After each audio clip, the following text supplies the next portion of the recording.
Hi guys, and welcome to another little small tutorial on another IEM, which I believe is actually worthwhile doing it this little mod on. And I'm talking about something which actually is no longer available. I mean, you might still find it in some stores, some old stock. And what am I talking about? I'm talking about the CVJ, sorry, there we go. Talking about the CVJ CS8. Okay, this was one of the last pairs. I've got like 2 or 3 pairs of them, 3 I think. This was one of the last ones I bought, which already brought the normal box for the CS8 and didn't bring the nice wooden style box that the original models, well, the first models used to have. Let me just open this up. Okay, the ones that I have modded are these ones, which are the black ones, and these are still stock. These copper brown ones. Anyway, let me just actually get the IEM out here. Okay. These, as I say, are brand new. I've just listened to them like I usually do to all my IEMs, just to make sure that they are working properly and I have no surprises. And well, this is it. I mean, it's a hybrid 1+3 that CVJ made and released a couple of years ago. It was well, at the time it was very typical. It had a very typical. Let me actually just show you the graph. It had the very typical chi-fi tuning, which was, or at least for CVJ. Let me just get out, so I don't want this one, and I don't want, sorry, my apologies, I just want,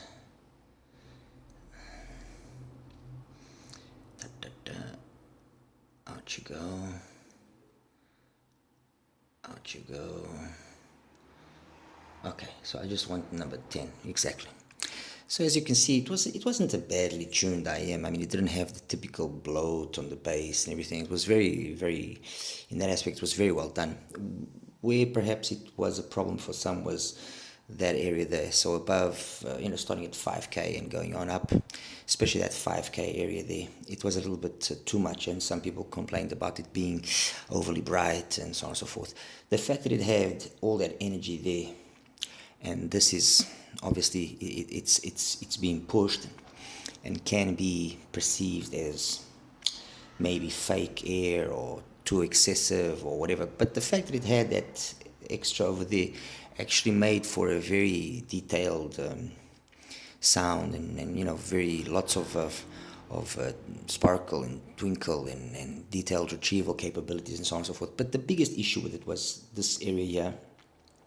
And coupled to the fact that it was somewhat lean or somewhat neutral in the bass and mid-bass, it rendered the sound very particular for, very specific crowd and very specific type of genre of music. So I played around with it because I liked it, what I heard, and I came up with, my apologies, number 8 exactly.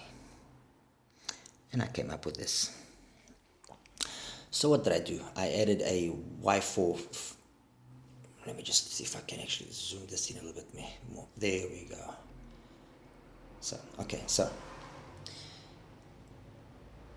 try and capture the whole thing in the screen. There we go. My apologies. So I added the Y4 filter onto the front vent, and that basically enabled me to have a nice gradual rise of mid bass and bass and so on and so forth. But it was very gradual, very gentle, nothing aggressive is relative, but it was enough. It gave it that extra oomph that it was lacking. Let's put it that way. And already that by itself made the sound way more balanced. But I still wasn't happy, and I wanted to take away that peak there at roughly 2 point something K. And what I did was I added a Dance Gym filter from Tanya that I have. And that's it. By adding that filter, it actually brought down slightly the peak there at 5. If you can see, brought it down slightly. I mean, this year is all about the measurement, but it just basically just that little bit that it brought down there, which is what I'm most focused on. Just that enough there was enough to, coupled with the fact that it now had way more bass energy, it was enough for it to make the sound much more pleasant, much more pleasurable. And yeah, so basically, let me just show you here the modified one. So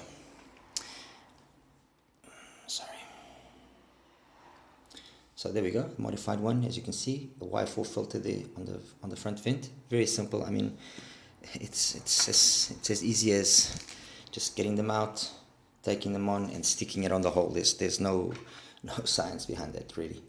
And then with regards to the actual nozzle, again, the same thing. You take out the stock mesh that it has. Okay, take it out. Take a Tanstrom filter from a Tanya and just stick it on there. Again, no science, no complication, very easy to do. It is a super easy mod to do. I like using the foams as well because that further controls the high frequency of the IEM. And I'm actually using a nice HK 16 core cable on here. Trying to recall the name, but anyway, it's a nice SGK 16 core cable.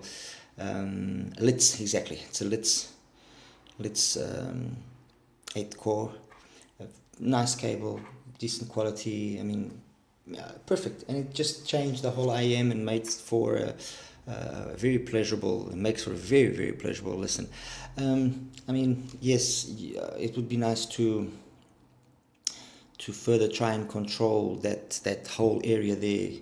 Like I said, above the about around 4.5, 5, 6K. Bring it down slightly even more to match better the. Let me actually just put away the stock one.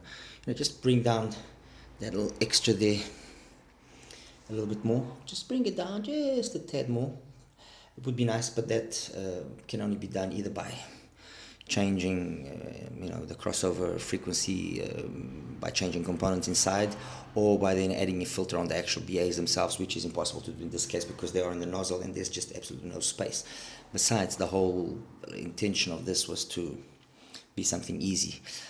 I did the tutorial on the Blon 07, and that's a complicated mod to do. Well, complicated is relative, but you need some experience. And the whole premise of this little series of mine is to do things which are easily within the reach of everybody. And they really do make a nice change, just for the sake of comparison and for you to see how nice this change actually worked out. I'm going to overlay the graph. And that red line there is of the GS Audio GD3A, which those that follow me know that I consider that to be kind of the go-to IM of hybrids 1+2. And if you can see, I was actually able to, in terms of bass and mid-bass and mids, all the way up to about 4K. It's very, very, very well matched. Where then exceeds the GD3A is past 10K, but the GD3A has enough energy there to just make it perfect, and not be too much, let's put it that way, while the CS8 can be perceived as somewhat fake.